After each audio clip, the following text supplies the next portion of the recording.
Chelsea 3-0 Bournemouth full time. English Premier League, the 26th of December 2016, 1500. Pedro brace inspires Premier League leaders to club record. Referee, Mike Jones. Goals. Pedro 24 feet. Hazard 49 feet. Cook 90 plus 3 feet.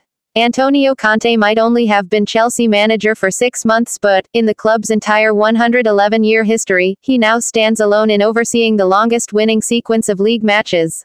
A 12th straight victory also puts Chelsea within 180 minutes of Arsenal's all-time Premier League record, even if Conte quickly followed this emphatic 3-0 win against Bournemouth with the warning that such feats would be rendered meaningless if they do not remain at the top of the table.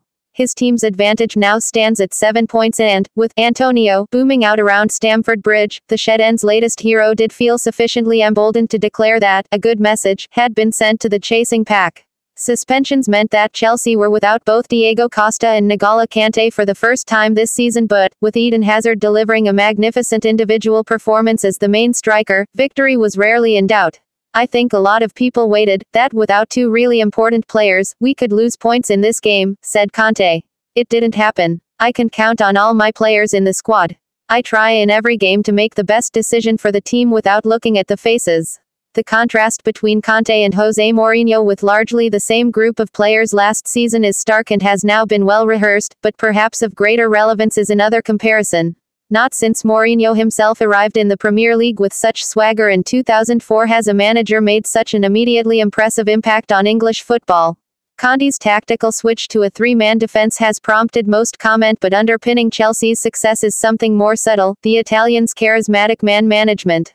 His touchline energy has created an obvious connection with the Chelsea fans, but, in his deft handling of the players, there was another example deep inside the second half here that was also instructive. With the match won, Victor Moses had an excellent chance, but, having sprinted 50 yards to get into position to score, he blazed his attempted finish horribly wide. Conte, though, simply stood applauding on the edge of his technical area and also made a point of offering similarly visual appreciation for Moses and his work rate when he was later substituted. These Chelsea players now look utterly devoted to their new manager, and it is seeping through in how they are performing. Hazard was superb and, crucially, is back playing both with a smile and his old flamboyance.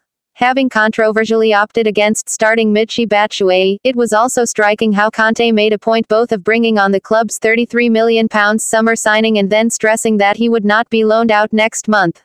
"In the future I trust in him," said Conte.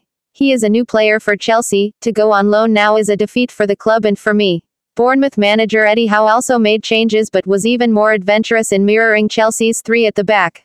That gave Jack Wilshere added freedom to push forward from midfield, and his intelligent passing and increasing match sharpness helped Bournemouth match Chelsea early in the game. Hazard, though, made the greatest individual difference and, having orchestrated several rapid counter-attacks, he created the first clear chance by passing to Pedro, who shot just wide. Hazard followed that with a quite sublime moment of skill to first turn several Bournemouth players and then slalom through much of the visitors' defense to help force a corner.